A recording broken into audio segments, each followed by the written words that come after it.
Hey everybody, KC here. Yes, I'm back. And what can I tell you? I leave the country for 2 weeks and all hell breaks loose. And I'm not just talking about the fact that while I was gone, the CEOs of both Kroger and Albertsons stepped down. Now, the former for under somewhat questionable circumstances, and the latter because I guess it was just time to go.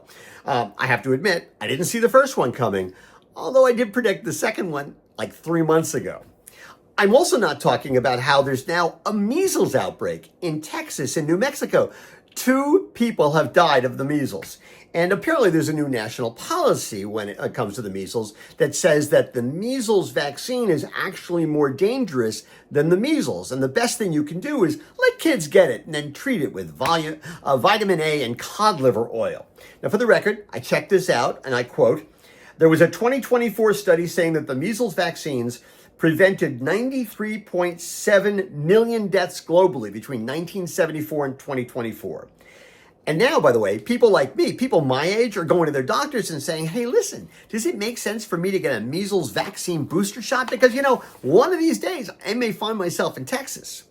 But no, I'm not talking about those things. I'm talking about the havoc that the U.S. approach to tariffs is having on consumer confidence, corporate behavior, and the whole damned economy. I have to be honest, this is so much worse than I ever would have expected. Now, I've been saying here on Morning Newsbeat for months that every company needed to do a nuanced and comprehensive audit of their businesses to find out what products and equipment and components might be coming from other countries so they could gauge the impact of tariffs and make plans. But they can't make plans. They simply can't make plans because one day the tariffs are on and the next day the tariffs are off and the next day the tariffs are on, but only on some companies and some countries. And the next day the tariffs are off and quite frankly, I have no idea at the moment what tariffs are on, what tariffs are off, and what might be on the table. I have no idea.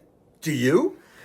I haven't talked to not one business executive who thinks this is good for business. And by the way, if you think all this is good for business, you send me an email. I'd be happy to post it. It's impossible for businesses to plan. It's impossible for businesses to budget. It's impossible to figure out what to invest in because you have no idea what's going to happen tomorrow. Let me quote John Ross, the CEO of IGA. He says, a 25% tariff is a tax on the American people, not on international suppliers. Sure, in the long run, tariffs might encourage U.S. producers to sell more and disadvantage international growers and suppliers. But in the short run, all it will do is raise grocery prices. Over 60% of produce sold in the U.S. comes from south of our border. From produce to coffee to paper products, tariffs on Canadian and Mexican products will be an immediate price hike to U.S. shoppers. And let me tell you, the long run in this case is a long run. Even if you don't believe in global free trade, and by the way, if you haven't gotten the impression, I very much do, you have to accept the fact that you can't just flip a switch and have everything made or grown in the USA. Let me be clear about this, that nuanced and surgical tariffs can be a powerful and appropriate weapon, but they can't be applied with a chainsaw. Because when they are, all they do is they hurt your businesses, your customers, because they cause inflation and they impact spending.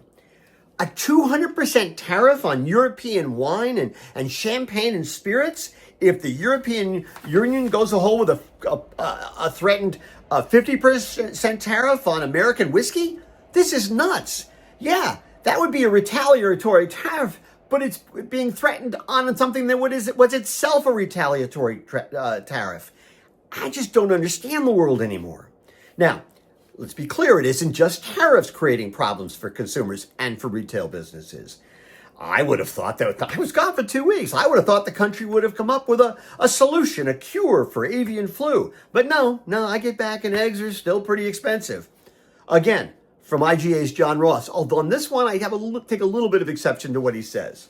He writes, as any grocer will tell you, shoppers blame the people they see day to day for high prices. That would be you.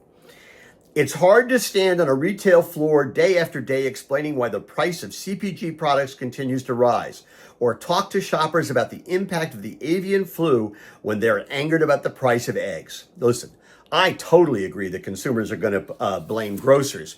And while it may be hard to explain this to consumers, I think that's exactly what retailers have to do.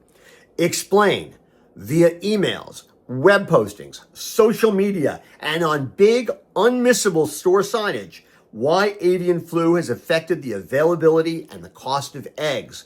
Explain it. Explain why avocados that come from Mexico may be more expensive, or maple syrup from Canada, or any imported product. Be honest.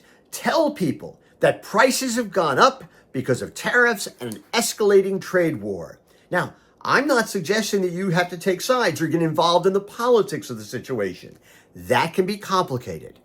You can say to customers, you may agree with the imposition of tariffs or you may not, but you need to understand the reality of the situation because we're all in this together. Don't let other people tell your story or control the narrative. That's for you to do. That's what's on my mind. And as always, I want to hear what's on your mind.